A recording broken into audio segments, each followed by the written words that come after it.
Oh, okay, so you take obviously what's available. And Yes. when you go to the food bank, is it your discretion what you guys choose, or?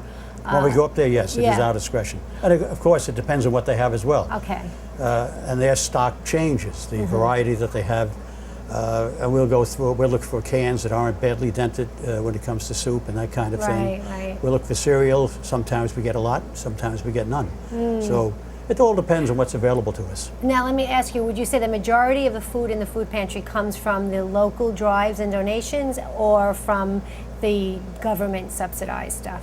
Well, it's really a combination. The shelves behind you are strictly for government food. Right. Now, they're empty right now, but on Thursday, when the delivery comes, these shelves will be totally packed. So Tom, would you say that there's just a good balance of the food that comes from the local drives as well as the one that's donated, the types of food that are donated by the government? Oh, absolutely. Yes. Now, can local markets, can they help out? Do certain supermarkets in and around our town, do they help out?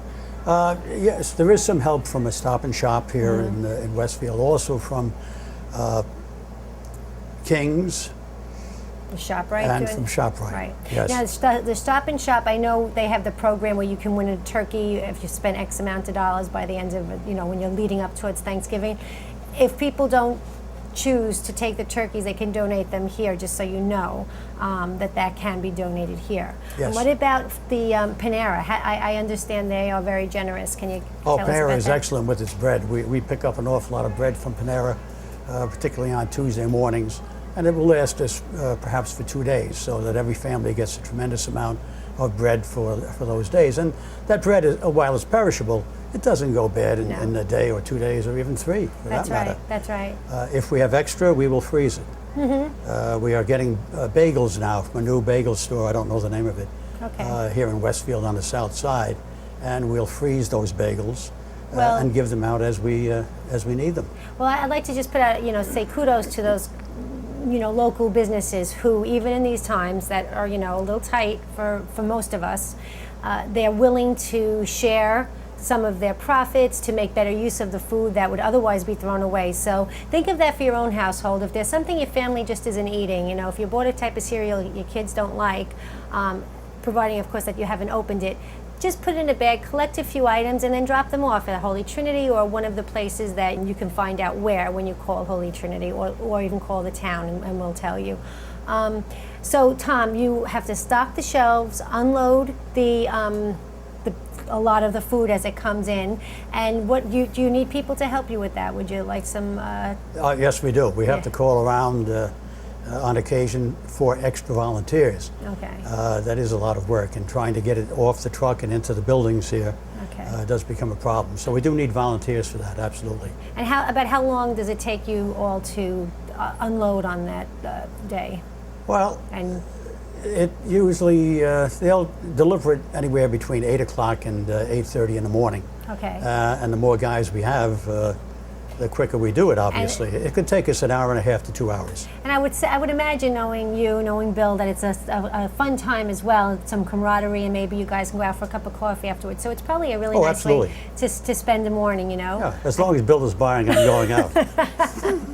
I heard that he does pay. He doesn't like to pay. No. Teasing. And what about we talked earlier before we were on tape about businesses or corporations in lieu of having a Christmas or holiday party, choosing to donate the proceeds that would have otherwise been spent on that to the food pantry. Have you seen that in your experience? Yes, we have. As a matter of fact, Coldwell Banker just dropped off 2 weeks ago a very, very big amount of food. Wow. They collected it. I don't know how they collected it, but they brought it over. Some of their agents came to bring it in here and even helped us put it on the shelves. So they'll do that.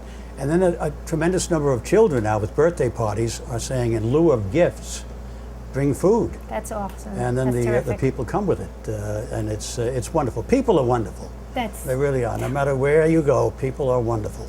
And it's nice to know that we can depend on each other. We don't have to depend on anyone else, any other organization. I mean, people can help people. Yes. That's basically what it boils down to. It's not just we're talking about the food pantry as an organization, but it's an organization of people like yourself and Rose and other volunteers who give of their time and their talent. And I just wanted to mention this before I forget. It's not just food that you provide here. I know Pampers, right? Because you have babies that need parts Yes, of when we family. have them, we will Well, so obviously if there provide are, them. right, I mean, there are lots of families I know in town where they have multiple children, and sometimes they outgrow the Pampers because they bought them, too far in advance. So don't throw those away. Put them in that bag, bring them on down to the food pantry, because I know they can use Pampers and shampoo and stuff like that as well. Anything you might buy in a supermarket. Well, is there anything you'd like to get across to the viewers before we part? Well, no matter how full our shelves become, we can always make room for more. So we have tremendous peaks and valleys. One lady, as a matter of fact, when she knew we were low, ran off 40 copies of a request for food, and she listed the kinds of things that we wanted, gave them to all of her neighbors, and then told the neighbors I will pick it up on a certain date. And most of the neighbors helped, and she came over with 2 station wagons full of food. So we'll have that kind of thing.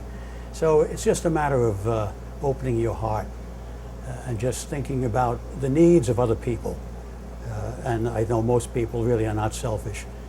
And it's a tremendous thing to do, and it makes the people who do it feel better. Well, there's nothing I could add to that. Tom, if ever there was a spokesperson for the food pantry, it would be you. So I thank you so much for your time, and it's a wonderful organization. It's a wonderful group of people. You met Rose earlier, you met Tom. Come down, you'll meet some more wonderful people. Today, we had a chance to look at Westfield Food Pantry, located right here at the Holy Trinity Interparochial School, located at 336 First Street. They are doing a lot of really good things down here at the pantry. I hope you can volunteer if you have the time, or buy some extra items and put them in a bag and bring them down. Remember, it's up to each of us to make sure that none of our neighbors go hungry. Well, I'm Joanne Nealon, and I hope you enjoyed this episode of Westfield 360.